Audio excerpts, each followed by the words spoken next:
but you're never gonna beat me. Look the other way, what I'm doing ain't easy. Bloody hands stained from the people who deceive me. Muddy hands break through the chains, go free me. People like sheep move feet, hurt it easy. You don't wanna be fast asleep when they scheming. Better stand tall, ready for a fight, believe me. When they try the chains, you can say no, free me. So he's been looking.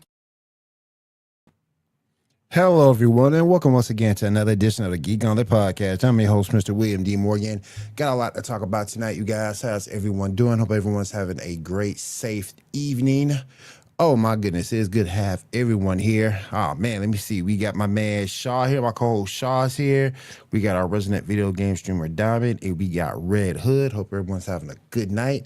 Let me go ahead and start bringing everyone on screen. Let me go ahead and bring in my girl Diamond. What's up? What's up? Doing good. How about you? Doing good. Doing good. Can't complain. Can't complain. All right, let's go ahead and bring my co-host up here. Go ahead, the man who plans this show each and every week. Let me bring my man Shaw. Shaw, what's up?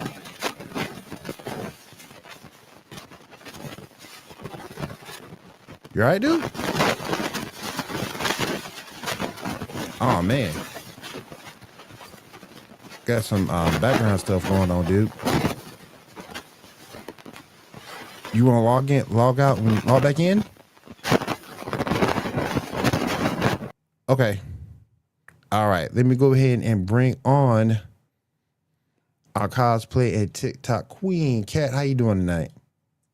Man, in the words of, I want to say it was Outcast, I am cold, ice cold. Will, how about yourself? Doing good, doing good. Cannot complain, cannot complain. All right, let me bring in this last person. This man, I forgot more about comics than I will ever know. Let me bring my man Tyler in. Tyler, what's up? How you doing? Might help if I not keep myself on mute again. Oh my gosh. All right, all right. We got a lot to talk about tonight, you guys. Hopefully we'll get Shaw back in a little bit. But let's go ahead and get started here. We're gonna finish up our Batman discussion. And the first one that we're gonna do is this one. Everyone's favorite Christmas movie. Is it a Christmas movie? It is a Christmas movie, Will. Oh my God. Die Hard is more of a Christmas movie than that thing. Actually, weirdly, no. They're probably about the same on par. All right, let's see if Shaw is ready. Shaw, what's up, man? How you doing? You hear me? Yep, I got you. All right, Gosh, cool. For a moment there, I thought Shaw was being jumped. I was like, someone help. Call 911. Shaw needs help. Don't forget, you guys, tonight is also being brought to you by Mayono microphones and the Mayono PD 200W XLR. We got it. USB-C, we got you. Wireless, we also got you too. With the PD 200W by Mayono. Go check them out at mayono.com. What is our thoughts on Batman Returns? I want to get my fingers and try to make like the penguin hands in that movie and just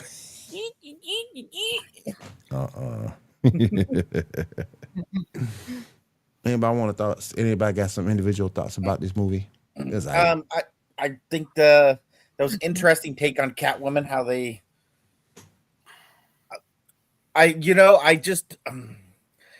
it was an interesting take, that is for sure. But it's a fun film. I think all of those Batman of that era Catwoman, how they was a lot of fun. I will say though, Batman Returns is kind of the film where they basically just told oh gosh, why can't I say his name? The director, Tim Burton. Yes, Burton. They basically said, Burton, we're taking off the training wheels. Let's see what you can do. And this is what we got. Shaw, any thoughts? Dominic, any thoughts? Batman Returns is really, really great. Holds a special place in my heart. It's one of the oldest movies I remember seeing in theaters. And yeah, it's definitely a Christmas movie. Definitely. Even more than Die Hard. I have to disagree with you on that, Shaw. It's not more of a Christmas movie than Die Hard. Die Hard's top tier. It takes place during Christmas. There's a whole lot of Christmas stuff. Even Santa Claus is in it. Yeah, but and goodwill to all men at the very end, as Alfred says. Yes, Merry Christmas. I didn't care for them. That was the one Batman movie I could have done without, for real, y'all. I ain't not gonna really? That's gonna be the one I could really do. I mean, it was okay, but it wasn't earth shattering. It really didn't.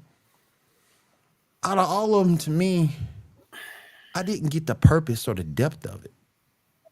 It 100% captures the image.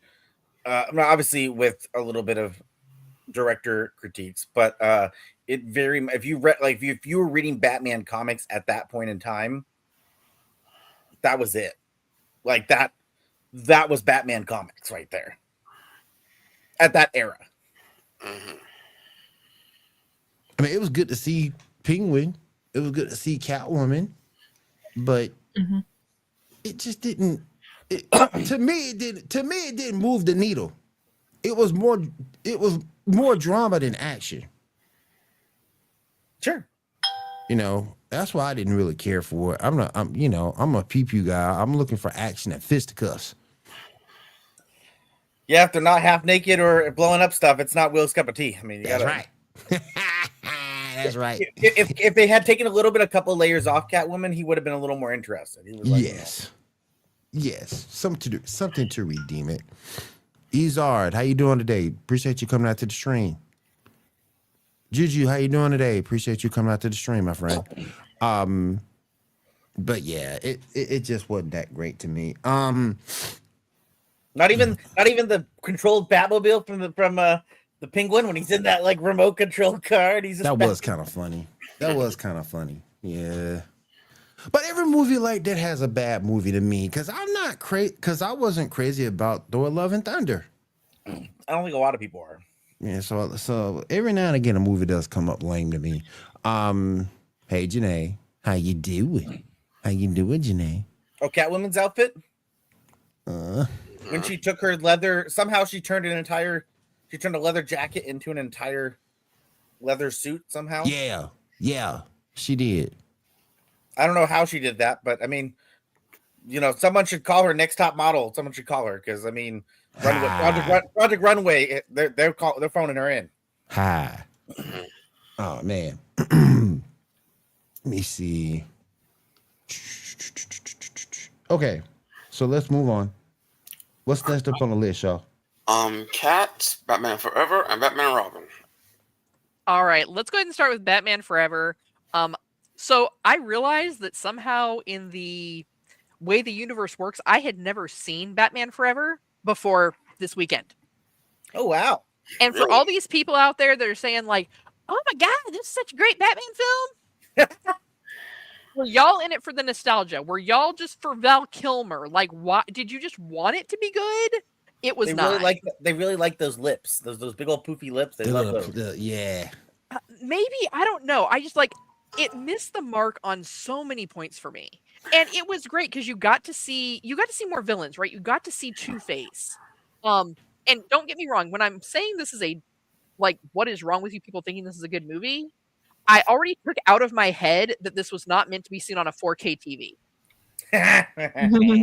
Because you watch this in 4K, it's like when HD first came out and you tried to watch your soaps. You can see that Ming Voss was literally just like mosaic glass. Yeah, no.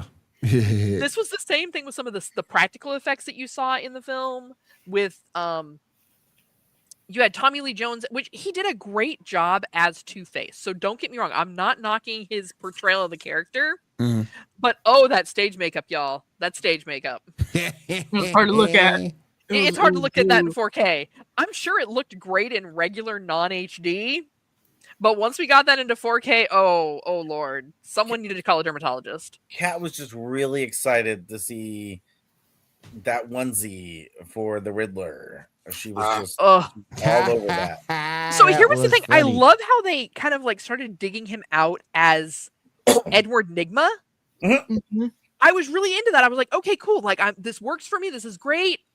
Oh, y'all just went off the rails. Yeah, like, they did. once he got a suit, it was terrible. When he was just like crazy scientist dude, he was phenomenal. But as soon as he got like, oh, let me pull this suit off of my, Zartan, suddenly it was like, oh, son, you just went from that red hair.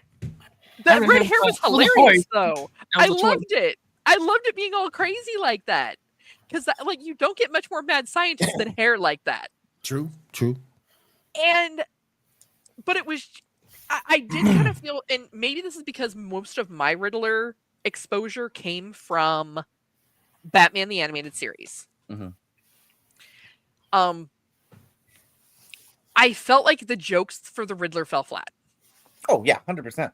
Oh, I felt like his riddles completely fell flat, which really sucked. Yeah, they took away the creativity and made it more crazy and less creative, less genius, more goofy. Yeah. I also felt like they really kind of missed the opportunity to start bringing in Harley Quinn. Because you have this great cast. Well, Harley And you're Quinn was bringing- new at the time. Yeah, she didn't exist back then. Oh, really? Okay, maybe that's what it was. But I'm just later. thinking to myself, like, you're bringing in a psychologist. Like, I mean, knowing that she didn't really exist at that point in time, okay, that makes more sense now. But I was like, you literally have a blonde psychologist. Why is her name not Harley Quinzel? Well, let's see. Wait, 95. Hold on. Maybe she actually did. Hold on. Batman. Actually, she might have been at that exact. Well, no, she did. It was just barely. She had been just barely introduced, probably prior to them filming. Okay. So they missed an opportunity here. Mm-hmm. They made her blonde. You had what was her name? Like, the cast was phenomenal for this movie. It was also the writing. fast. The writing was terrible. That wasn't Vicky Hale, was it? No. No. Everything. I can't remember her name. Yeah. But Vicky Vale. Vicky Vale. No, but I think that might have been the journalist in the first one. I think That was the journalist in the first first one. one, Yeah. Okay. Chase Meridian. Yeah. That's it. Yeah. Like, Doctor. y'all kind of missed a real big opportunity there. Just saying. Well, I think the reason for that, and again, I agree with you, missed opportunity, but I think one of the reasons for that is since Harley Quinn was a character that was created by the animated show, the only thing I can think of, because at that point in time, she hadn't been in the comics yet. Maybe, and this is just maybe, I'm just hypothetical, they might not have had the rights to her.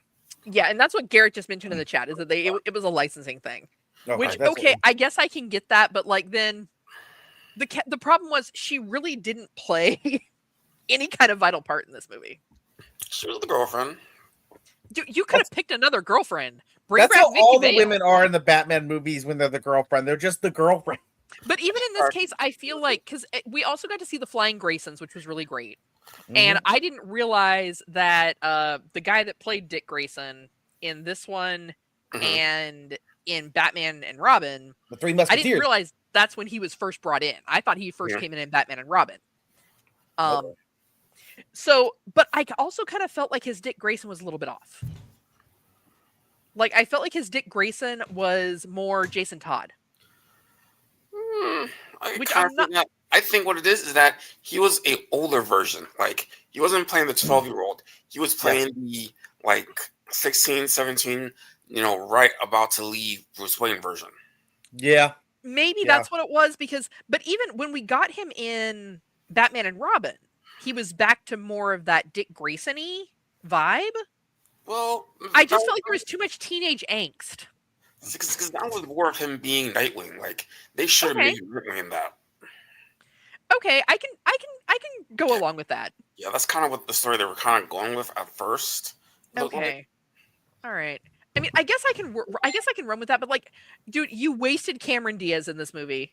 You did. She was cute as a button, but like a total waste of her talent.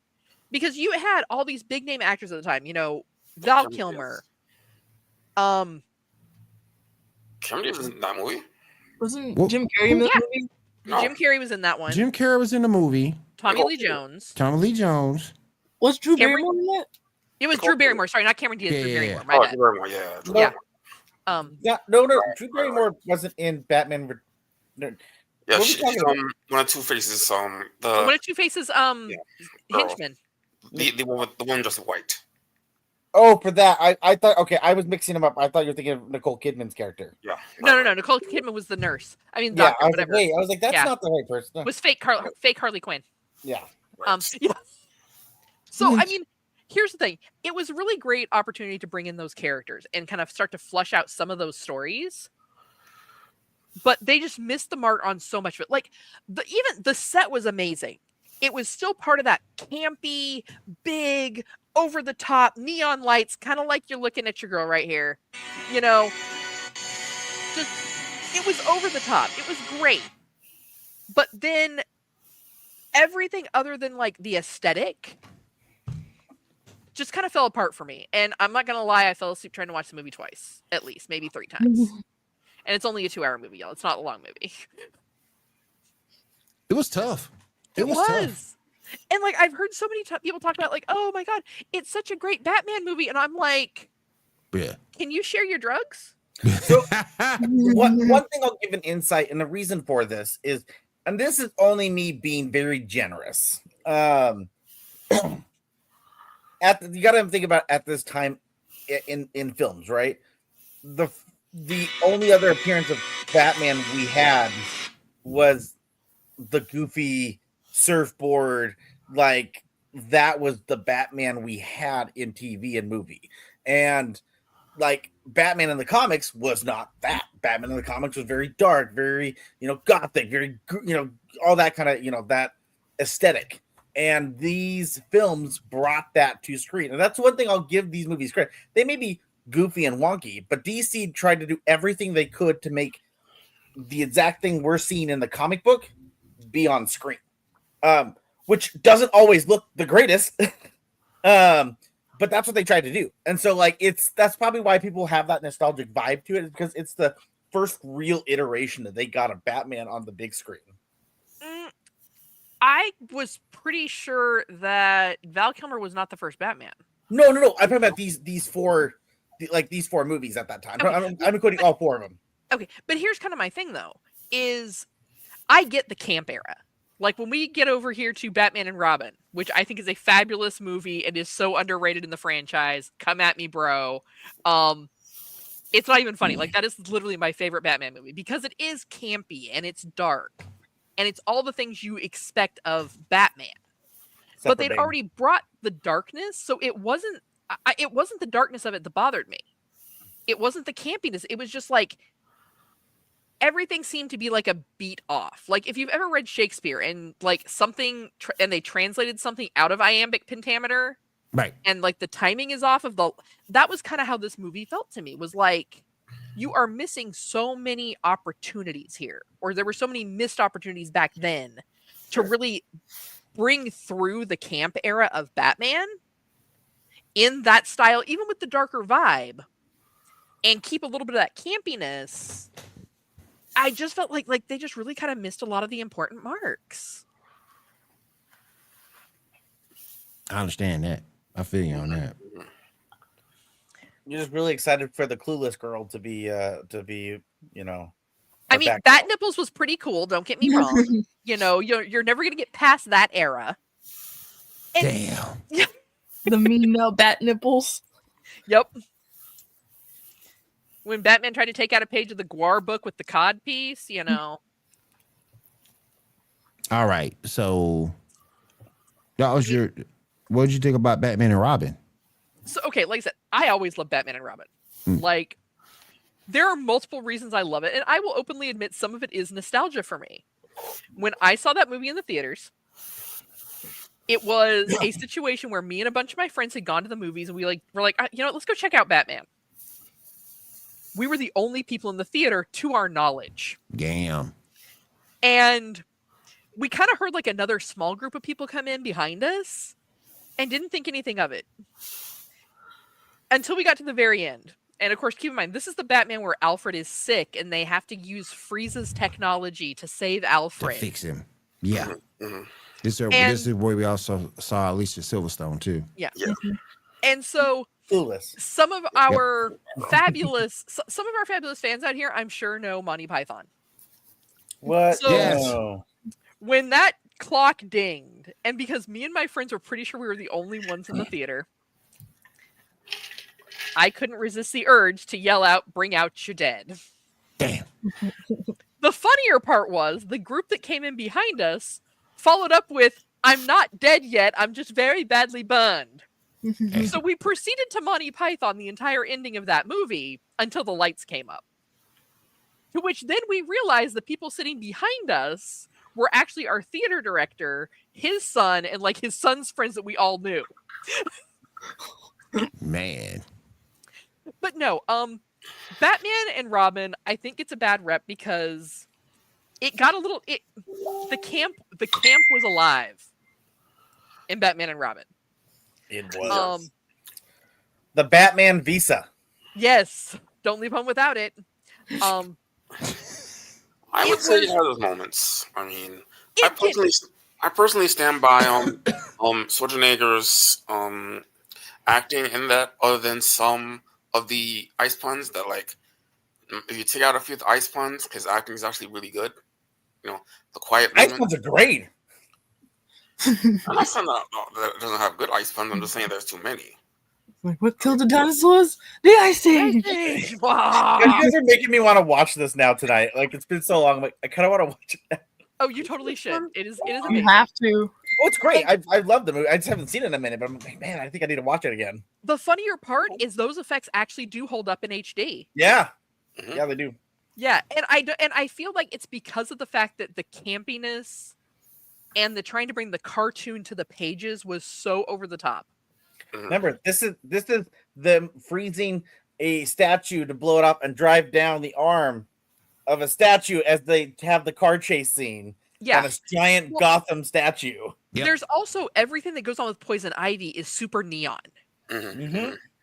And don't get me wrong, I understand that people hate this version of Bane. Yeah, we should. I absolutely love this version of Bane. I love the Bane that walks around.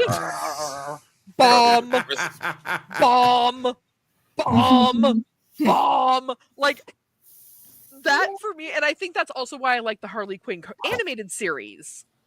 Because the Bane there is like a mixture of the two Banes. Like, he's kind of smart, but kind of thick. I will get you.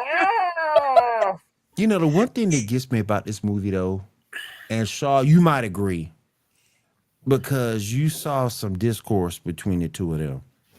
And I know it wasn't storyline per se with Barbara, but you could have made an argument that you could have seen Nightwing in this movie. Yeah, very much so. You could have made an argument if it turned a little bit more to the left. Mm-hmm. You could have seen Nightwing in the movie. Yeah, especially because the suit, the Robin suit, definitely looks more closer to the Nightwing suit. Yeah.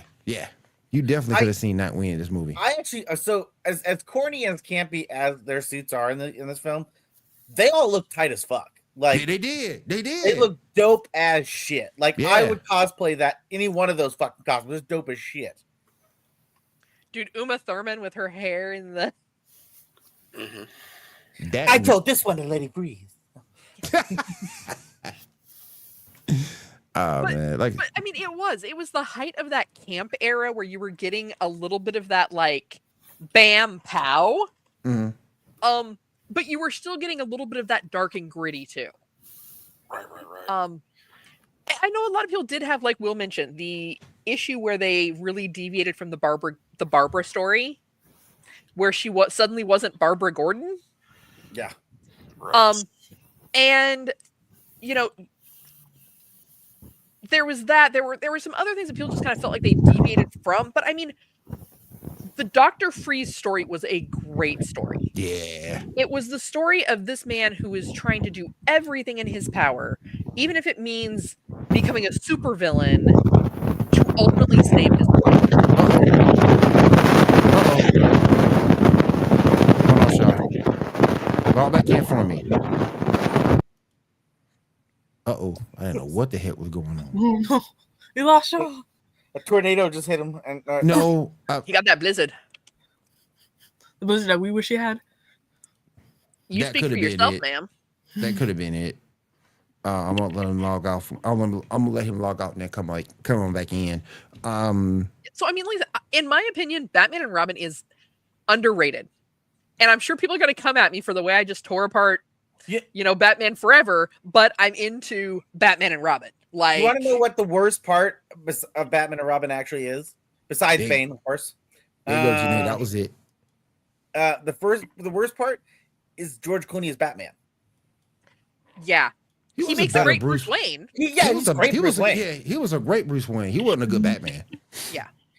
I like and there was an interview with him years ago now, but he was talking about how when he was pitched that he was told, "Oh, your career is going to shoot up. This movie's going to be the greatest." He goes, they booked me to be at Comic-Con that year, and everyone's so excited. And he's like, and all I can say is, "I'm sorry." He's like, all I can say is, "I'm sorry." I'm sorry. And it's like, years later, he's like, I'm sorry. I'm sorry. Janae says she want the blizzard. Well, DQ's not far from you, Janae, so you can get a blizzard all you like. We'll get you a blizzard real quick. Go on, get you one, girl. We'll hold it upside down. It won't fall, okay? Let me bring my boy Shaw back in. All right, we got Shaw back. All right. How's this? All good? Yeah, you good. All right. So yeah, I think they're trying to get you for all the chips you done stole over the years. I don't know what it is. Some of my internal microphone or something. Computer. You good, bro? I had to switch to my headphones. You good, bro? Oh, Dad, Janae, not that blizzard. Blizzards. Why are you saying you? It's ice cream. What's wrong with blizzards? Oh, I haven't had DQ ever. Yeah, what's wrong with ice cream? Good Lord, girl. I've never had DQ before. What? What? I mean, even if so, it's just ice cream, and you can put any topping you want in it. So what? So you're saying you just don't like ice cream? You can put almost any topping on that thing. Almost any topping. Reese's peanut butter cups, M&M's, chocolate chips, almost anything you want.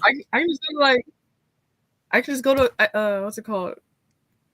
Not Krispy Kreme. What's it called? Cold Stone, and then ask them for the same thing. Like, hey, can I have? Oh God, I miss Cold Stone so You can do much. that too. You're gonna pay a little bit more money though. I ain't gonna say in front. You're gonna pay a little bit more money. Cold Stone anymore.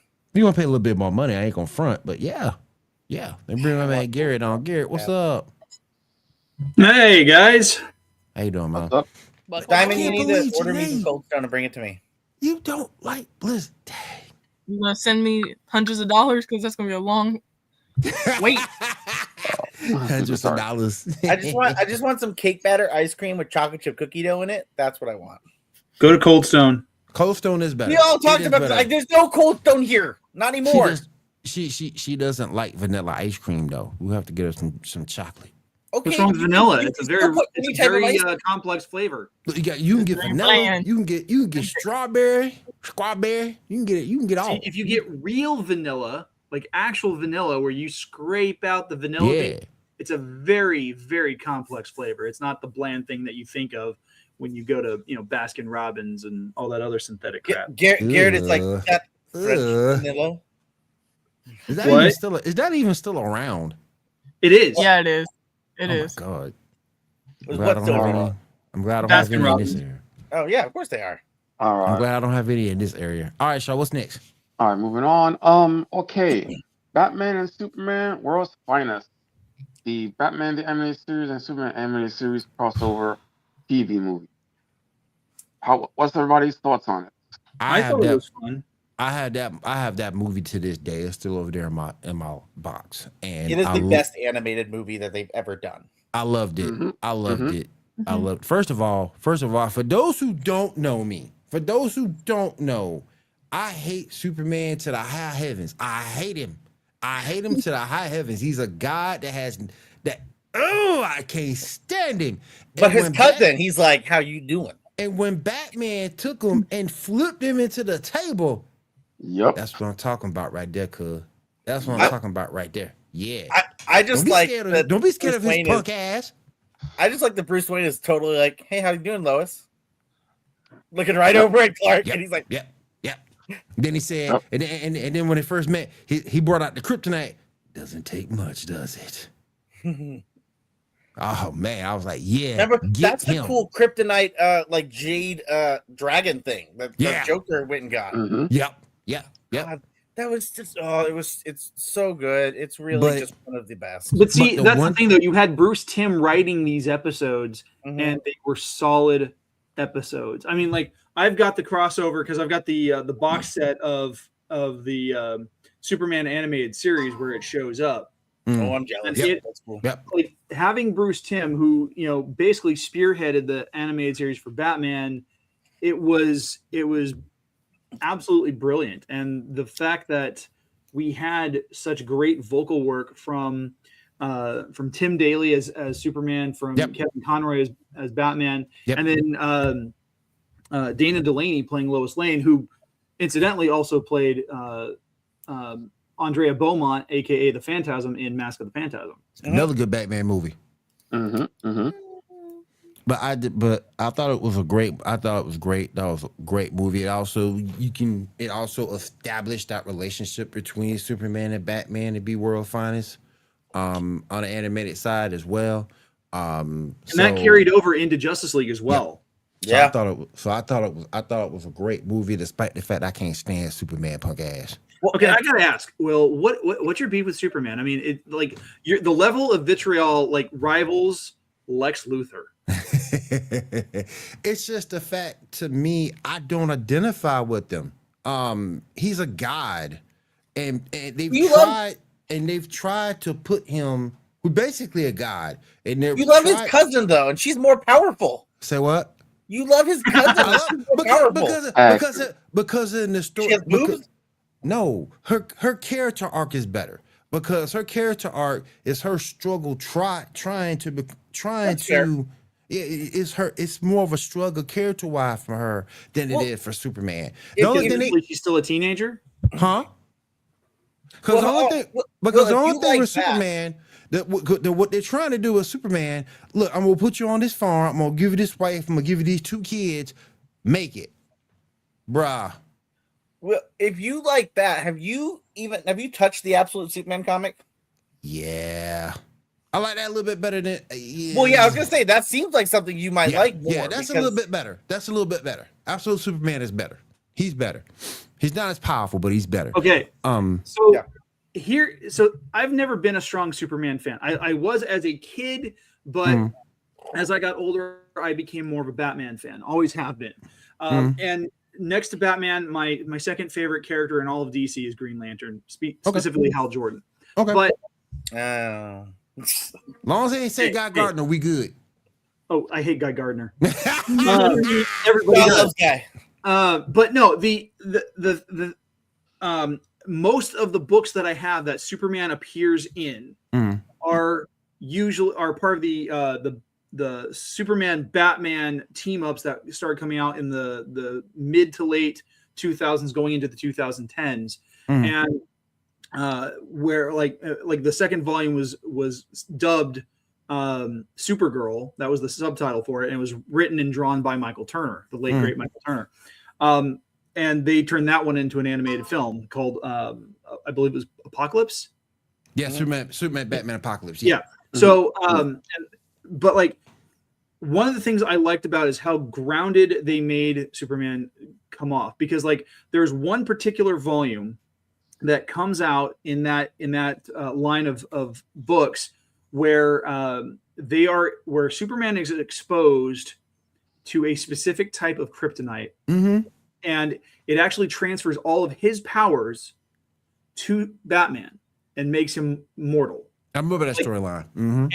And Batman starts using this, and it's driving him crazy because he's become drunk with power, and it gets to and so he starts to recognize just how human Superman makes himself off to be, in the way that he controls himself. Like, it gets to the point where, because he's been spending all this time, flying around in the shadows using Superman's powers, he's been actually wearing down that solar battery, and Nightwing shows up trying to stop Batman, and in order to really stop him, he has to bring Superman in. Superman is far too weak to really do much of anything, but they get it worked out. But then you go to J. Michael Straczynski's run on Superman Earth 1, which came out in the last 10 years. And those books are amazing. Like the first volume shows Clark Kent showing up in Metropolis, trying to figure out who and what he wants to be. Like because of his intellect as a Kryptonian, he's able to solve these complex mathematical and scientific equations at Metropolis University. He tries out for a pro football team, pro baseball team. He does all these things. He's got all these things. What convinces him to become a journalist with the Daily Planet is as he is dealing with the crisis that hits Metropolis with his powers. He's under the power of a red sun. The gravitational forces are hitting him. He is stuck. He cannot move. And it's Lois Lane and Jimmy Olsen who come to his rescue.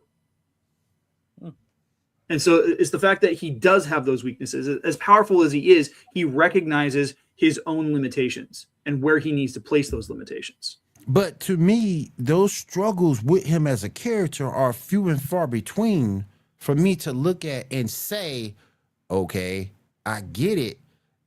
And between all the plot armor that he can have at any point in given time and the characters around him who can come and save him, it's... Is it maybe because you've seen more of like adult Superman and less of like Superman developing into Superman? Like you've seen more of the like final boss version, less of the struggle meal. Yeah, version? it's more of him already being established as a hero.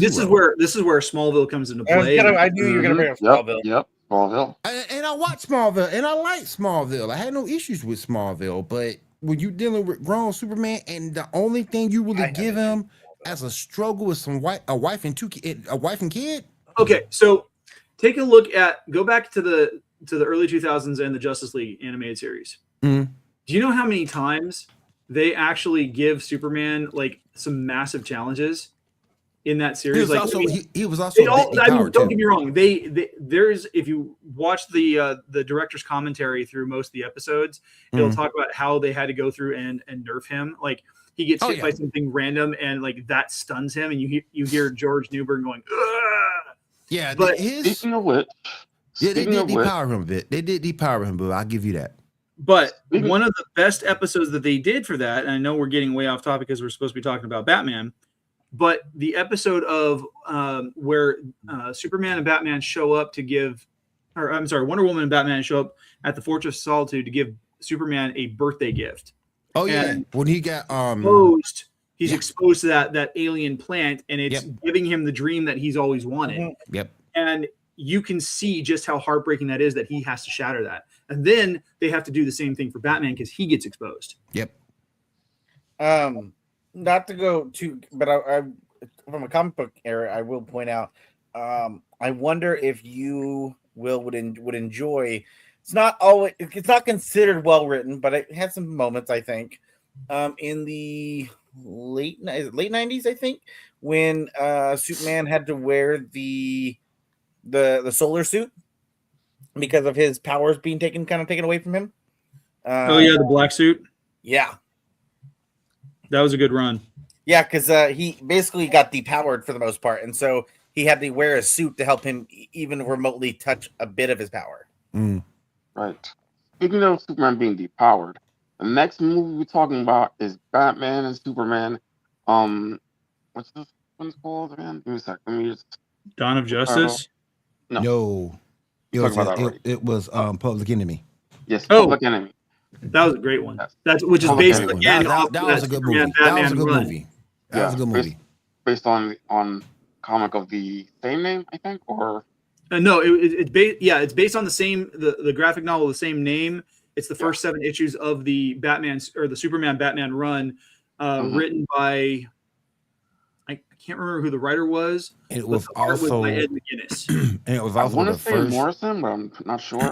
You know what? Hold on, I've got the volume. It was also the first time you saw Power Girl and Major Force in animation. Yes. Right. I want to say Grant Morrison, but I'm no, right. Okay. Jeff Loeb. Yep. But I thought Public Enemy was just really good. You also Yeah. saw Toy Man for the first time in that. Well, no, I take that back. A You version saw Toy of Man. it, yeah. Because you saw him Superman animated series first and then that. Yeah. Toy Man's a fucking weirdo in the show. They make a whole 180 on that guy. They did. Like There's a lot of versions of Toy Man. No, I know, but I mean, like, so his first introduction Toy Man is a weirdo to begin with. I mean, he but went okay, hear me out. from. So his first introduction, though, in the animated series, like, Yeah. you kind of feel for the guy because he's had shit happen to him, and he's kind of avenging the shit that's happened to him. Oh yeah. And then they bring him back, and this guy's just fucking nuts. Like, when he comes back, it's like, okay, this isn't the same guy we had. Yeah, And you saw Toy Man several times because you saw him in the animated series. You saw him in Static Shock for a second. Then you also got him in Public Enemy. But I thought Public Enemy was really good. Yeah, I thought it was really good. Anybody else got any thoughts about the movie? Well, one of my favorite little side bits about Public Enemies is the fact that when they bring in John Corbin, aka Metallo, the voiceover is John C. McGinley, who is famous for playing Dr. Cox on Scrubs, and just his delivery is just really great for that. They don't give him much, but it's great delivery. Right. Yeah, anybody else? All right. Well, we're on to our trio of host New 52 DCAU movies: Batman Bad Blood, Son of Batman, and Batman versus Robin. What are y'all thoughts on those movies? Bad Blood was all right. Batman versus Robin was a good storyline. Yeah. And these were just pretty much taken straight out of the graphic novels with a few tweaks to them. And then what was the other one? Son of Batman. Son of Batman. That's one. Son of Batman, where they introduced Damian Wayne. Well, I mean, the personification that they gave of Damian was pretty much spot on to the character. To the character as he's introduced in the comics. Like, I hate Damian Wayne. I do too. Aside from Scrappy Doo, there's no other character that Warner Brothers ever created that I've ever wanted to punt more. I think they killed off the wrong Robin. Which one did they kill off? Jason Todd. He didn't die. Well, Damian did die at one point. At one point he died. Damian did die. Yeah, but when you've got access to a Lazarus pit, no one really dies. That's true. Like, the only Robin that never died was Tim Drake. Yeah, no, he got thrust into the future and became Batman Beyond for a spell. But he didn't die. I mean, he has died. Mm-hmm. Has he? What comic was it? So there's at least a comic in like the early 2005 era where he died. I can't remember the exact storyline, but he did also die in the live action Titan show. Oh yeah. Wait, Tim Drake? Oh yeah. Tim Drake died. Went to the afterlife. Oh, that's right. Okay. Yeah, he died for like 5 minutes. Yeah. It was one of those weird filler episodes. Yeah. He was dead for like 2 episodes. Yeah. This was in the Titans cartoon show? No, the live action. Oh, live the action. Titans live action series on HBO. I'm about to say. That's I'm about shitty version of Tim Drake. I'm about to say the heck. It is. I think the actor and they portray him very well, in my opinion. You mean the same guy that they had playing the gang member recruit in Batman? Yes. Yeah, my ass. Have you read any Tim Drake comics? We said again. Kind of. What did you say, Sean? He was nothing like Tim Drake in the comics at all. What?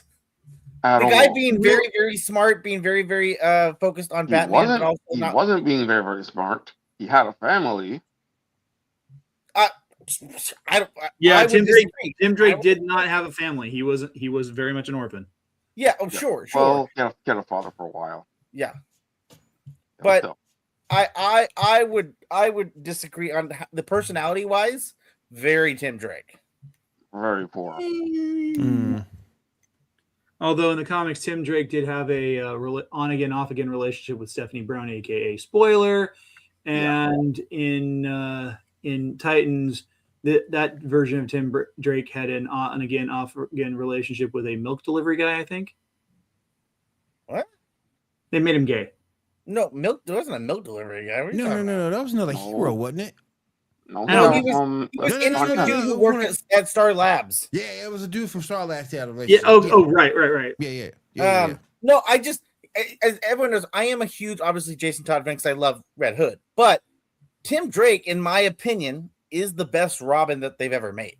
Mm-hmm. Yeah. I would agree with that. Yeah. Yeah. I agree. I would agree with that. He was definitely the better detective. I agree. Yep. Oh, yeah. Better detective. And then he was also the one that figured out the most of, like, I don't want to be Batman. Like, No, he's the one that wants to be Batman. no. No, He's the one who figures out that, like, that's not what you need to be. He doesn't want to be. That's why he's the main one. Dick Grayson doesn't want to be Batman. So Dick Grayson didn't want to That's become the difference. Batman because by that point he was jaded with the way that Yeah. Bruce had been treating him. Yeah. Yeah, but Tim he is the grew up only one- wanting to be. Yeah, Tim is the only one that actually has the what you call it? When Tim was so obsessed with Batman The that he dedication figured to out Batman. who He's the only one Batman that has was. Yeah, he didn't want to be Batman. He just respected what Batman was. That's why he becomes Red Robin. He doesn't want to be Batman. Yeah, He he does want makes to be that Batman. decision during the battle for the cow. He's the heir to become Batman. He's the perfect choice to be Batman. Oh, sure. But that's why he doesn't, but he still doesn't want it. But granted, that makes him the perfect choice, but he doesn't want it. Right. All All right. right. So what's next? All right. Moving on. Wonder Man. What do y'all thought? Oh my I didn't know the loved it. MCU. I didn't know the MCU wanted to make the best show ever. No. Like, I wonder where they're going with this show. I tried to watch it. It came up a security error on my phone. I'm gonna try it on my computer. Did I the mean, I Mandarin watched the try to first stop you? episode. Yeah. It feels a little bit like Secret Wars did Mm-hmm. It's, with the first episode. Secret Wars. What? oh, you mean yes. Secret Invasion? Secret Invasion, yeah. Invasion. Oh I God, don't know. no! Don't make me throw up. Ugh! Do it, Cat. Make him throw up. Because it was this whole like, and I get you're trying to get this backstory as to how this guy gets to be Wonder Man, and you kind of start to see when he's there, but at the same time, it's like this guy's an actor, and maybe I keep in mind I'm coming into this not knowing the Wonder Man story, Mhm. so I'm coming at this from 90% of I'm guessing the viewers that are going to be watching this Mhm. that I know nothing about this character. So Tyler and I were actually talking about this last week. Like I was watching through the movie, I was piecemealing it at first, and I really struggled to get into it because I had a low bar for this. But by the end of the first episode, I'm like, okay, this is good. And then the second episode, when they brought in Trevor Slattery, I'm like, okay, I'm liking to see where this is going. And like Tyler and I were talking about the subtext of what's happening in the B plot with him auditioning for this movie and everything, and it mirrors so well with the A plot and what's happening between him and his friendship with Trevor. And it's really well done, really well acted. Probably one of the best performances Kingsley has given in Marvel, at least. Well, it's like Kingsley's a legend, so Yeah. Yeah, Kingsley's a legend. Like, don't get me wrong. Like, there hasn't been something that he has touched that I haven't enjoyed. oh sure. Except for what? What? Did you said except for what? Oh no, I said sure. Oh, okay. Yeah, Okay. but having back when I was in high school, I did try to get into Hollywood. Like I had an agent. I was going to auditions my freshman, sophomore, and junior years, and I've seen what those people are like and how those auditions go and just how crazy they make themselves. Like the way that he's behaving when he's like coming on set for American Horror Story, like that's the kind of stuff you would actually see in those environments. Right. And so like there's kind of a little bit of a satire there, but at the same time, like one of the things I kept noticing is that they kept plugging a bunch of stuff that's on Hulu, and I'm like, all right, Disney, I see what you're doing here. A lot of product placement. Well, and the thing for me was, like, if you see him in that scene where he's going through the lines and he's sitting in the hallway and then he steps into the bathroom for a minute because he's starting to, like, get too into his head. Yeah. That's when you start to see, like, that flicker that, oh, wait a minute, we have an Inhuman here. Or whatever they're calling them this year. Um, Oh, you know, unclear. we have a person with special abilities. We have an enhanced. Yeah. Enhanced. Which then of course was confirmed at the end of it when after he left the restaurant, and there was that phone call of, well, this was third contact. Which I kind of had to laugh that they were arguing that it was not third contact. Right. Which, I mean, I guess I can kind of see it because it's like, okay, Contact 1 was in the theater. Yeah. Then Contact 2 was the audition. Contact 2 was at the audition, so then they went from the audition to the pub. Mhm. I guess I could see the argument there that that's only Contact 2 because it was a transitional. But at the same time, it's like, we gonna split hairs on this? Like, I just with Wonder Man, what I'll say is, I think I don't know if I brought this up with you or Garrett or not. Thing is the majority of the things that people know Wonder Man for are not things that they could do at the moment. Like, okay, so Vision is slightly modeled after Wonder Man. Well, we can't really do that because that's already a thing. They could have done we something know with that him. what? They could have brought Vision at the end to do something with it. Like, they could have Well, done something with that. if they bring in the Vision clone that was forged in WandaVision, that one could start modeling himself after Simon Williams. Well, sure. What I'm trying to point out is the majority of those, like again, his relationship with Wanda. Wanda's gone at the moment. There's a bunch of different things that we're like, okay, these are what he's kind of more well known for. Well, we can't. It's gonna be a little harder to make that into a story for this type of character. The other thing is Wonder Man.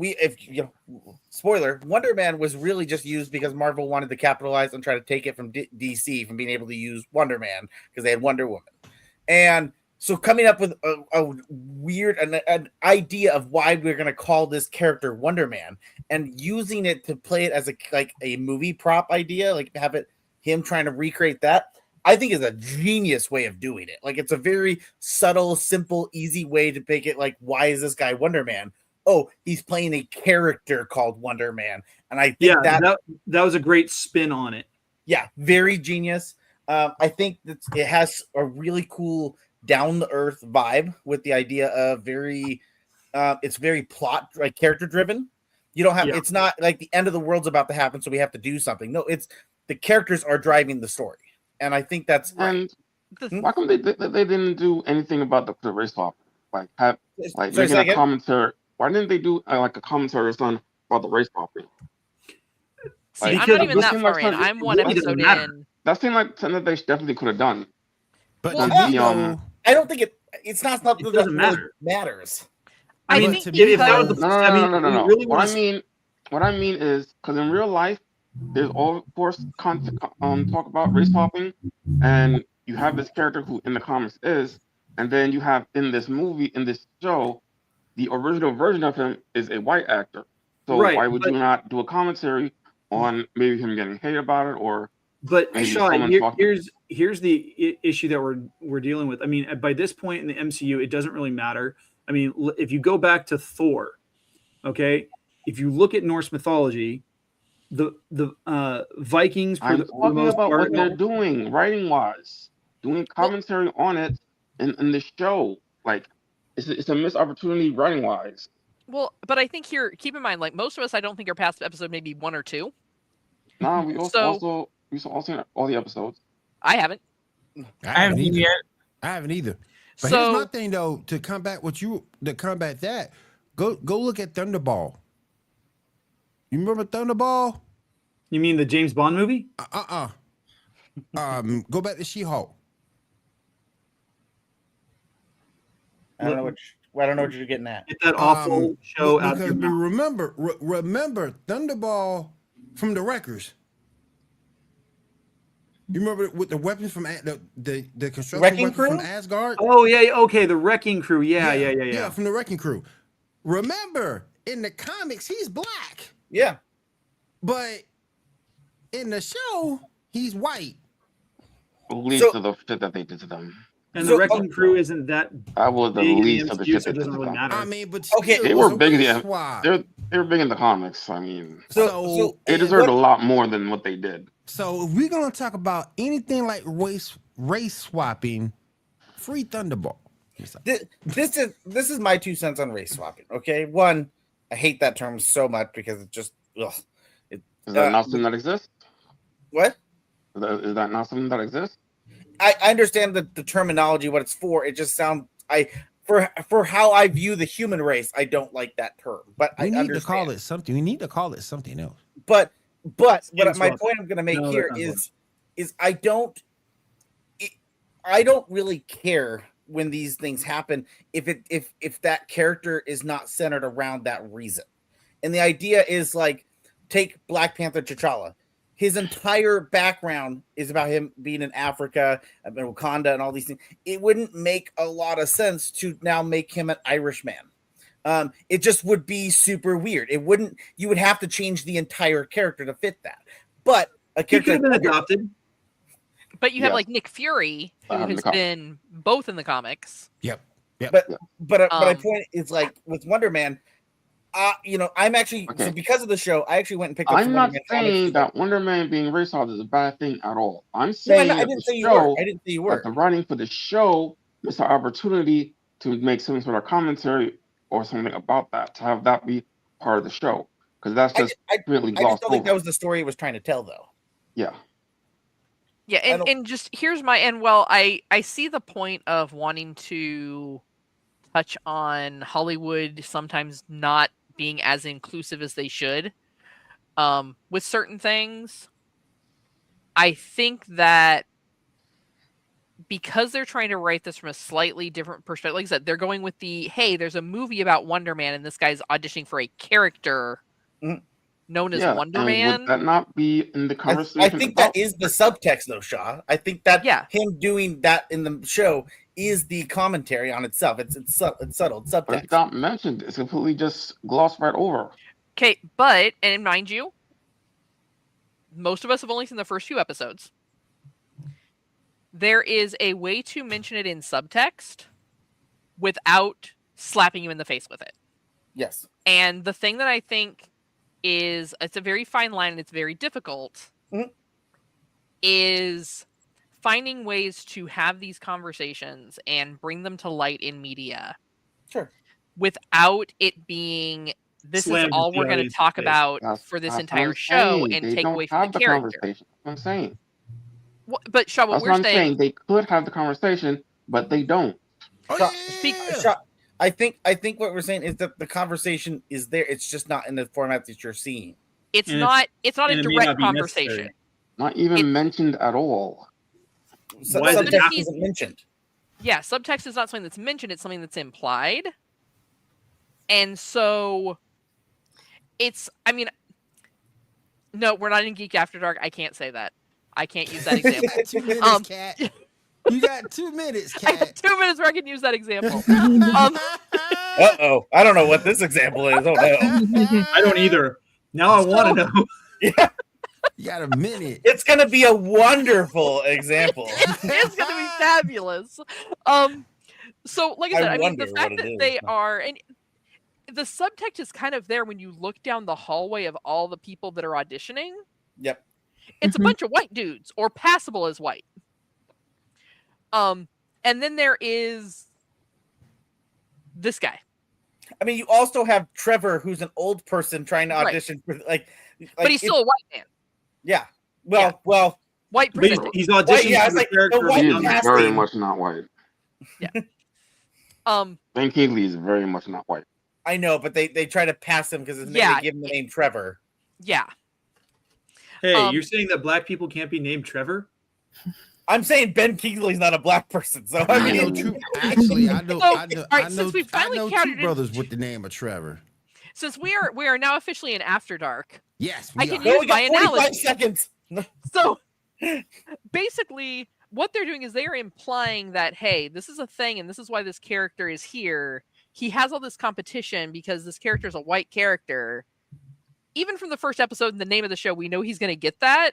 Mhm. So it's kind of like if you meet a guy in the middle of the road and you're looking at him in his gray sweatpants and you're like, I betcha that, he's pretty genetically blessed, but he doesn't have to walk around and slap you in the face with his dick for you to know that.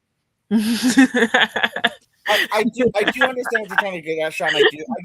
I think after watching the entire show, Lord have mercy. that's not the story that they wanted to Lord tell. have mercy. Spoken Lord like have someone mercy. who's experienced it firsthand. I mean, But- all this doesn't pay for itself. Ah. There's definitely a sugar daddy somewhere. Oh my goodness. No, I get it. I do get it. I do, but I think it's one of those things that, again, I don't think the show, that wasn't part of what they were trying. It wasn't the story they wanted to tell, and so when you have to pick and choose what are, you have 6, 8 episodes or whatever, you got to kind of pick and choose. And also, these aren't hour-long episodes.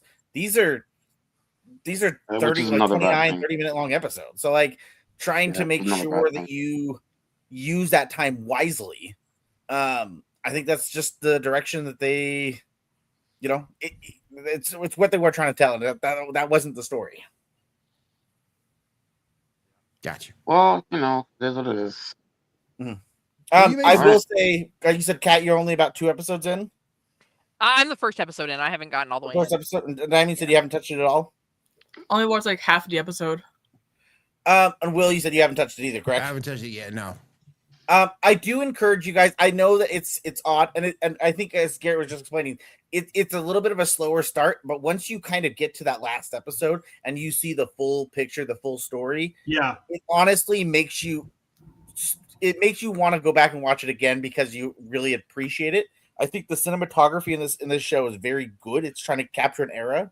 what I liked about it is that the opening, when you get to see the title card, it the last few episodes have it I think it's almost every single episode where they have it as they're following his car or a car, and it's right there on the bumper, and then you see that the copyright and everything with the Roman numerals. It's trying to capture that 70s 80s era buddy cop film style look, and I think those two work extremely well. I think this is the MCU figuring out how to utilize a character they created, and they did the best thing that they gave this character depth. And I also think it's Marvel actually allowing the showrunner and the primary director, Daniel Destin Cretton, or whatever his name is, to actually have the license to just kind of film things the way that he's more of an artistic filmmaker. And when he did Shang-Chi, that was not really his style. He was trying to insert his style as best as he could, but he was still having to play within that Marvel sandbox in the way that Feige wanted things. He had a lot more flexibility with this show. Yeah. I will say, and I know we don't want to stay too much longer on the 2 other little bits. I'll say one is when you guys get to the episode Doorman, feel free to jump in chat because I think you guys might die. I'm hoping you guys will die laughing because it is a phenomenal. It's a beautiful episode, but with the cinematography and everything they do with it. But it's also just a very, very fun episode. And I'm going to say this: Doorman is my hero, and Tyler's the only one right now who knows why. Damn. But it's very good. My only fear about this show right now is that I think it's very good, and I worry that Marvel doesn't see it that way. And with them dropping all 8 episodes at once, and the fact that they did do a little bit of marketing going up to it, but now that it's out, they're doing no marketing for it. Makes me worry that they think that this isn't anything, and it sucks because this actually, in my opinion, is a breath of fresh air for the MCU. It's a very new thing, and it's what Marvel needs right now. It needs a story that is down to earth. It needs a character that isn't necessarily a superhero, but a character in a superhero world. And I think this was a very clever way of doing it.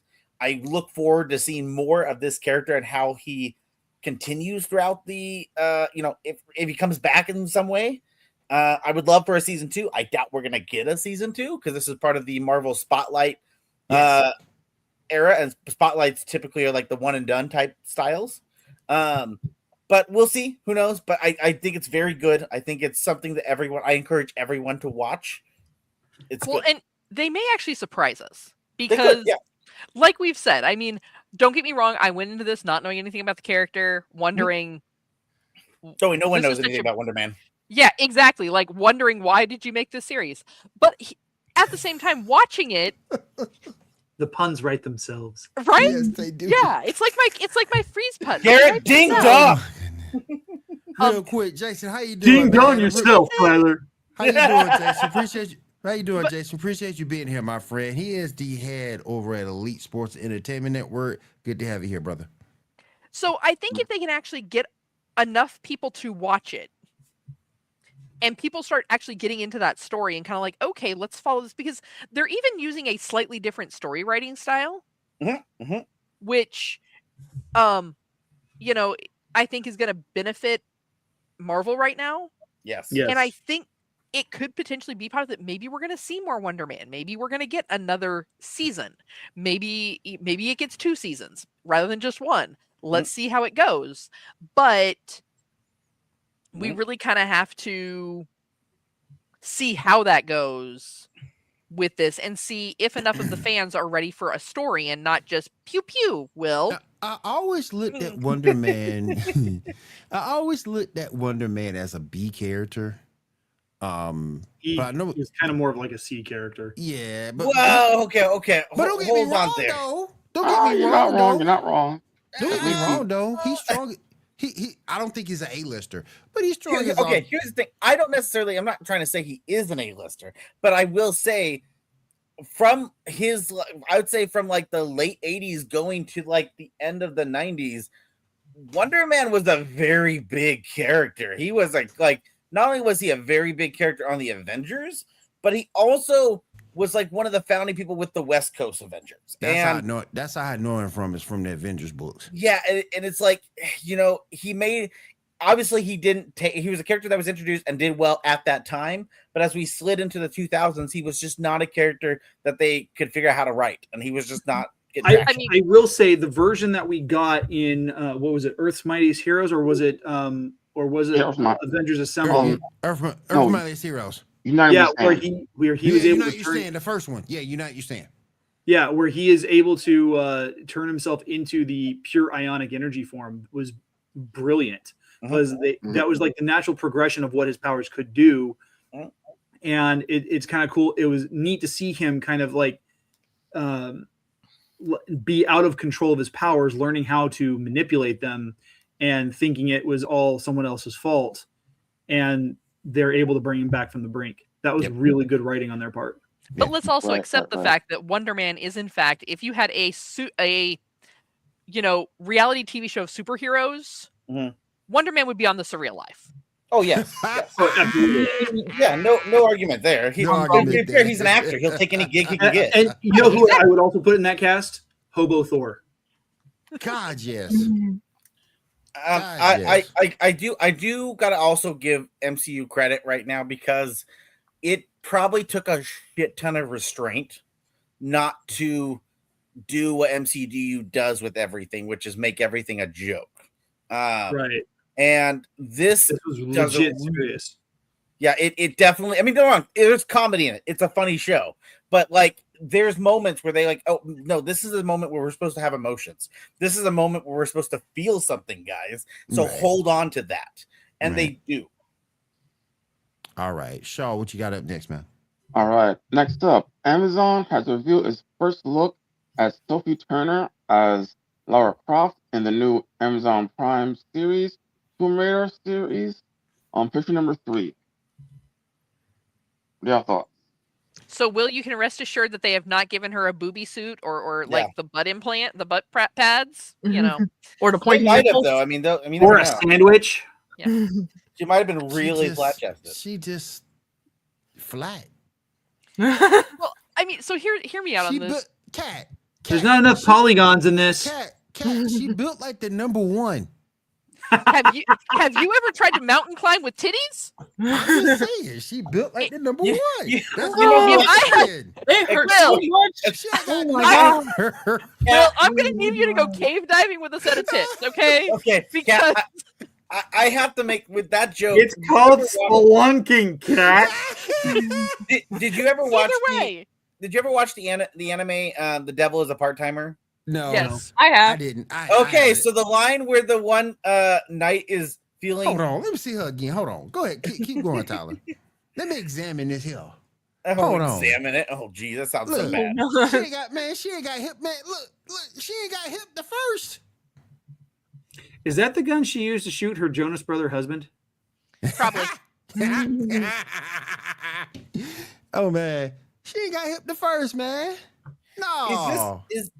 So this is actual photo taken from the photo, right? Like, is that Yeah, it's a production. Oh, photo. man. Yeah. okay, but I'm just saying, Like, I'm saying, her ass been like a if you lowercase L. have to get into like tight spaces in a cave or a tomb, you ain't doing that with double D's, bro. Mhm. except they make that You joke right, in The you Devil's a right. Part-Time with their armor. You right. Yeah. Oh man. Finding armor But- for big but- boobs. But here's my thing though with this. They took Rogue's ass, and now you taking Laura Croft's Assets. assets from her. Damn it, man. Damn Will it. just really misses the plots from Yeah. Man. She built like a lowercase L. Hold up. Let me see if we Like can get a this small polygon eye. action going on here. There. Is that better? Like, You need like 2 soda Well, cans. you Those can go ahead and liter write to cans. them and say Liter that cans. those things are not Oh. triangle enough. You need like the what's it called? Those animated Here block. you go, Will.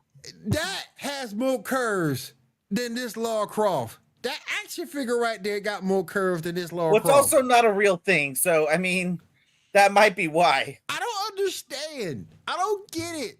hey, Look, Will. I understand you don't want to over sexualize these characters. I understand. I get that part. But at But the there's same a point about why she is sexualized.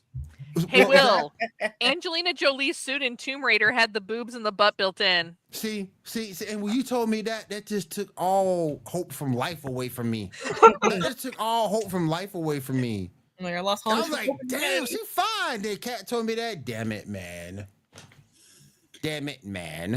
He You was got like, I was gonna brother watch dream Beowulf, like but that. not anymore. I mean, she was Right. beautiful in Eternals. I give her that. But Mhm. God, man, All Eternals right. is so feel like good. a lowercase I. Okay. All right, moving on. The cast of Amazon's live action God of War series so far. Picture number 2. We got Ryan Hurst as Kratos, Trisha Palin as Sif, and these are the 2 people. Is that what's his Yeah, face two in Sons of people. Anarchy? The other 2 people. Yes. Yeah, that's Opie from Sons of Anarchy. Opie, hey! Which I'm so happy to finally see him getting a role that doesn't have him as a hillbilly. Yeah. I just feel like after Opie, like he got typecast as either like a biker or a hillbilly. And That's true. She doesn't have a husband. That's That true. is- and so I'm kind of excited to see what he does with Kratos. Like, is he gonna finally like break out of that and start breaking into like big boy Hollywood? But double D's can be used to slap her person. For a fee, yes, they can. Or crush a soda can. Oh man. Oh man. And Maybe or not sleep in the morning, That's true. That's true. Oh man. I'm just so disappointed tonight. Okay. all right. Last game news I have. Twisted Metal 2 is apparently getting a remake. Who asked for that? I Anthony mean, Mackie. Nostalgia. It's nostalgia purposes. I can see a remake being decent. I mean, Did Anthony Mackie ask for that? He did? of the game. Twisted Metal 2 of the game. Yeah. I mean, the that's what I'm fans have saying. been Who kind of asked for it? hoping. That The was good, fans. but who asked for it? The fans. Mind you, it's been a while since we had a It's good been a Twisted Metal minute. game. There are That's true. fans for the game? Yeah. Yeah. It was a good game. Yeah. I'm just Yeah. asking why you bring it out in 2026. I mean, haven't played Twisted Metal since the PS1. I'm just Same. saying, and I just want to set clear expectations for all the fans out there. Remastered simply means they're going to slap a skin on it. So Right, any glitches right. that were there, any errors, anything you had to work around, They ain't fixing that. They just making it pretty. Right. It's still gonna be there. Yep. Gonna Yep. suffer through it like Yep. you did 20 years ago. Yep. Yep. Don't write into support. They haven't been fixed in 20 years. They already know, Yeah. bro. Yeah, like this right here. That's the remaster right there. That's the remaster. All right, Diamond, got any vegan news for us? Mm-hmm. So, Valve is facing a massive $900 million lawsuit in the UK, alleging it's abusing its market dominance to overcharge up to 14 million UK gamers. Yes. Wait, who's getting sued? Valve or Steam getting sued $900 million because they're considered a what's it called? They're dominating the PC gaming side of just games. But I'm just like, I'm you trying could to have figure out how though. The Steam Deck sales have cooled off. I know they're coming out with a new console, but we don't know what that's gonna do. So how are they? So it's just mostly like how they're selling games in general. They're like, oh, we have sales every so often, I got you. and we're up in prices. But like, you could have like did a lawsuit to like Sony in that case, or Nintendo, or Microsoft at any of those times. Right. But how are they going to get a kickback then? Well, what I'm wondering though, based upon the fact that they're trying to basically claim monopoly. Mm-hmm. So basically, Valve is the European version of Steam, right? Yeah. Mm-hmm. I don't know if Epic and some of these others that are for PC. I mean, I think Microsoft still has their games that are available in the UK, not through Valve, but just through Microsoft. But I wonder if maybe it's because like companies like Epic don't operate in the UK. That's maybe how they're framing that up. Mm-hmm. And it could also be that some of these other companies that aren't able to operate in the UK are complaining because they've been squeezed out by Valve. We don't know where the lawsuit originated. It could have come from anybody. All we know is that the lawsuit is in place. And this is not unheard of in a lot of other corporate legal issues. And correct me if I'm wrong, this is in the EU, right? No, UK is not part of the EU. Hasn't been for a while. Okay. So based off of that, it says that the suit claims Steam's 30% commission and price party policy force higher prices, restricting competition. Damn. Damn. Mm-hmm. And then in other news with Ubisoft, Beyond Good and Evil 2 director reaffirms that the game is unaffected from being cut off. Well, because the project's already been released and announced, it's kind of hard for them to quit at this point. Yeah, it's harder for them to Batgirl a video game that is a movie. God, I wish I would have released that movie. I know Brendan Fraser as Firefly would have been great. Yeah, he would have been awesome. Yeah. And then there is rumors that Rockstar and Take-Two are planning to delay the physical release of GTA 6. Really? It's a rumor. It hasn't been. Are we surprised? Nah, not really. Not really. I might be 60 for that game come out. But you can get your shark cards for GTA 5 right now. It's like, buy your shark cards now. You have to get an AARP card for GTA 6. Hey, I get an AARP discount for that game. I get $5, $7, something off. You're really going to need it when they switch it over to that you can't actually buy the game. You just have to rent it. Oh, Lord. I'll be so mad. Remember, they talked about that. Anything and you will be happy. And then WWE 26 was announced, but the prices of each version of the game has upped its ante. So the regular price is just $70. The one with Triple H is $100. You want Triple who? Triple H. Triple H is on the cover of it. And it has $100. Mm-hmm. Okay. And then is that guy still relevant? Yes, apparently. Sadly. I thought he stopped being relevant after Blade Trinity. Yeah, he stopped being relevant after he became the creative. CEO. Yeah, CEO of WWE, Mhm. Yep. which is stupid. Whatever. They made him the CEO? They made Yeah. him the COO, I think. COO, Chief Operating Officer. Mm-hmm. How did And he win then, that? if I remember correctly, the next one after that is, I think it's, let me check. That's The next crazy. edition is $100 just to Attitude. have his big nose ass on the cover. Exactly. I'm just like, why is this a But thing? he was in a movie starring Wesley Snipes 20 years ago. And And what then was the other movie he was in? He was in Oh. another one too. it was like the bus driver. It was something that He was he like did. a bus driver or something like I that. remember watching that. I was like, this is weird. Why is he in this Yeah. movie? Yeah, all them WWE most of them WWE movies suck. Most of them, not all, but Except for the most. Marine. The Marine was The good. Marine was good. Yeah. And that was then good. the next version of it is called the Attitude Era Edition. It's $130, God, ooh, and that comes with WWE 2K25 7-day early access and the What? Attitude Era, and then King of King Edition pack. 135. But wait, there's more. Yeah, there is.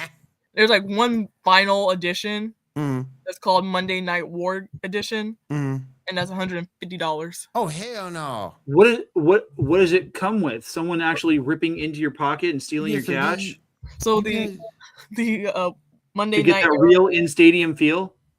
so the Era Edition, that Monday Night Era War Edition, it comes with Joe Hendry pack, King of King Edition, which is Triple H's edition, the Attitude Era pack, the Monday Night War, and 7-day early pass, the WrestleMania 42 pack, and the ringside pass premium season 1 through 6. I'm just like, I don't want this. I'll just wait till it goes on sale. So basically, you getting the DLC.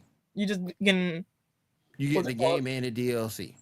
I hate all that. you're getting a spit in the cup, basically. $150. I mean, for the I'll record, be they should damned. just do that to Madden now. Like I'll be damned. really, At that Madden point, shouldn't be a yes. new game every year. It should just be a new DLC. Same thing with NBA 2K. Just make That's it all a they DLC. need to be. All you need to do on those two games are roster update. That's all you need to do. Roster update. That's it. But 'Cause they but know- here's the thing. They want to be able to fuck you without lube, so they're just gonna make sure they keep doing it. I mean, So, they you know, already got us with like the fact that they changed companies multiple times. Right. damn it, they subscriptions. want they're gonna take it without lube, and you're gonna say thank you. Okay, I have Let's- been- EA, it's for the in the last name. And it's year the and a half. And it's the fans that put up with this stuff. anal? They- Like, I'm a the fan of name, WWE, but I don't want to pay $30 just to watch a pay-per-view again. Like, I don't want to do that shit. You I know, want- here's the funny thing. All these idiots are getting these John Madden games, and they're just playing the same thing over and over again with just Garrett, don't slightly tell them that better if they graphics. figure it out. But here's the best part. And All you have to do is turn on your TV and watch football for free. It's a roster update. That's all man did. You're still going to be A yelling at the roster TV. You're That's still all going right. to think you know how to coach the team better. That's all Garrett, man this did. is that meme where from King of the Hill where he like yelling at the kids through the window, and the principal's like, "Hey, if they could understand you, they'd be upset. So just don't you know." Yeah, I mean, this is just like if you ever explain to them that all that fantasy football is D&D for jocks. Fantasy football's over, man. Mm-mm. Basically, This is why I don't do fantasy football, because it's stupid. What? It's mad. Fantasy football's for dorks? No. That'll like, Well, that's it's all free. got I for mean, video it can games. be if you have the right, pirating skills. Mm-hmm. You got a VPN and everything. No, you just walk down to a store or something where they're broadcasting the TV and or the game, and you Just go to Costco You go and walk hover around that Best Buy one for a TV bit. that has the game on. Go to exactly. B-Dubs. Go to Although you do have B-Dubs. to pay for a Costco subscription, so yeah, it's not free. Well, Go to but B-Dubs. if you're in there saying that you're there to renew your subscription, Oh yeah, they can't stop you. yeah. So just go in and watch. Have when you're in. Yeah, Go to once you're in, B-Dubs. you're in.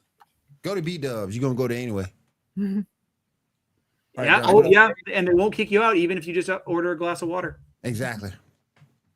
They might spit in your water, but I mean, That's All all- right, Diamond. What else you got, Diamond? So that's all I have for video game news. All right. a game of video. Yes. All right. Mm. Shaw, let's continue. All right. Okay. Picture number 8. The trailer for Masters of the Universe dropped.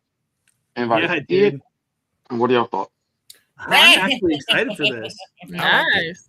I like it. Like I'm the fact that they got Jared Leto to not talk looks great. I'm gonna see this exclusively because I love Idris Elba.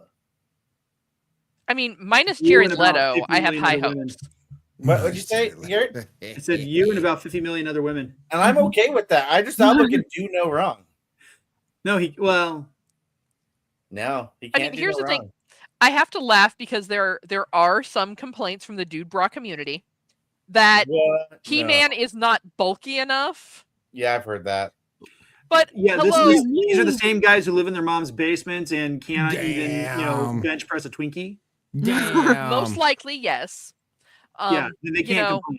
Yeah, and I mean, I get it. If you're comparing it to the 1987 version, but that was a different era. Like, if you look at the new He-Man character based on the era that he is coming into it, I mean, I like the look. It works for a modern audience. Yeah. Y'all like that new Tila though? I mean, it's Camila Mendes is fine. She's good. Right. I mean, she's a Right. decent actress. Right. I'm really excited to see Alison Brie as Evil Lynn because Yeah. she can play scary psycho really well. And then you got Idris Elba. Yeah. All right, you guys, we are almost out of time for this evening. So can we go ahead and reschedule everything for everything that left for next week? Yeah, no problem. Okay. Everything else Okay. for next week. I don't want to take I the show. guess. I don't want to take the show too long. Let's go ahead and wrap up. Kat, what we got going on over at Feast of Fandoms? You're muted, Kat. I clicked on the mute button and muted myself instead of unmuting myself. My bad. So over at Feast of Fandoms is your one-stop shop for everything fandom related. We have Marvel content with our MCU podcast on Mondays. Tuesdays, we've got our Captain's Logs and Lightsabers. So it's our Trek Tuesday day for the most part. Sometimes we'll get some gaming news out with Fallout because that's the day their servers reset. Wednesday is when we start our descent into the world of Star Wars with our War of the Stars podcast and Garrett down there in the corner. Thursdays, we have Cantina Happy Hour. Fridays, this Friday, I don't think we're going to have anything new coming up, but Fridays alternate between our anime show Snackame and a new book talk series called Courts and Confusion, where one of the gentlemen, he reviews smut from the perspective of a man. And then, of course, every Saturday night, you can hop back on here and join us here at the Geek Gauntlet. And just so you can make sure that if you didn't catch all of that and you want to make sure that you know every time we go live, make sure you click that subscribe and notification bell. That way you are notified every single time one of our shows goes live or anytime we have new content. All right. Gary, you got anything going on over at World Stars? Yeah, actually, we're starting a whole new set of stuff this month. We've got 4 great new episodes coming up starting this coming Wednesday on the 4th. We're going to start tackling the lore of the Jedi, not Jedi. These are the precursors of, that took place like thousands of years before anything else. Then we are going to have a character episode on Mace Windu. And then following up and piggybacking off of 2 Saturdays from now, we're going to do Romance of the Stars, talking about all the love interests that pop up. And then we will not be having a new episode at the end of February, but we'll have new content coming in March. As for me personally, I just had a new episode of my Finding Fiction video essay series drop this morning. That is covering the James Bond franchise. And for those of you who have already watched it, all 6 of you, thank you. If you can get it up to a nice round 7, that would make sense, given it's 007. I am working on another one. It was supposed to drop in February. It's going to be on Jurassic Park. Unfortunately, just because of stuff coming up this month, it will actually be out in March. Gives me a little bit of extra time to work on filming and editing it, which does take a little bit of time, especially considering the fact that next Saturday I will not be able to join you guys because I will be at the first annual Moonlit Revelry Ball in Visalia, California, which is going to be equal parts Fantasy Con meets formal dinner, dining and dance, and masquerade. Pixar didn't happen. Oh, Yeah. there will be pictures. I'll be live streaming from there. Diamond, what you got going on? So this week I'm gonna be streaming Epic Mickey and then more Baldur's Gate 3. Cool. Tyler, what you got going on, my friend? I went to a swap meet today and bought a lot of comic books, and also for some reason been having a lot of fun watching a lot of different nostalgic cartoons. So that's been a lot of fun. So I guess I'll be reading comics and watching shows. I do want to make one little quick joke. Garrett, you said you're going to do like a show on Mace Windu. Is it going to be called like The Missing Arm, a Mace Windu story? Please. The Lost Arm? It's going to be called One Badass Motherfucker. Oh, it's not just going to be called Come At Me, Bro? He's not going to say, I'm tired of these sits on these motherfuckers. No. Again, the jokes right themselves. And we're gonna finish up with my guy Shaw. Shaw, what you got coming up this week, my friend? Yes, sir. All right. So next week on the Gauntlet, we will be finishing up all the remaining Batman movies to speak of. And we have some other stuff that we didn't get to today, like the Mario Galaxy trailer and the possibility for what Sonic 4 is going to be about, and other things. All right. Before we get out of here, again, I want to thank Mayono Microphones and their microphone, PD200 Wireless, sponsoring the show tonight. USB-C, they got you. XLR, they got you. And, of course, wireless, they got you as well. Thank you to Elite Sports and Entertainment for having us as well. Feast of Fandoms, thank you the same. And if there's nothing left, I want to thank you guys for joining us. We'll see you next week. See ya. Bye.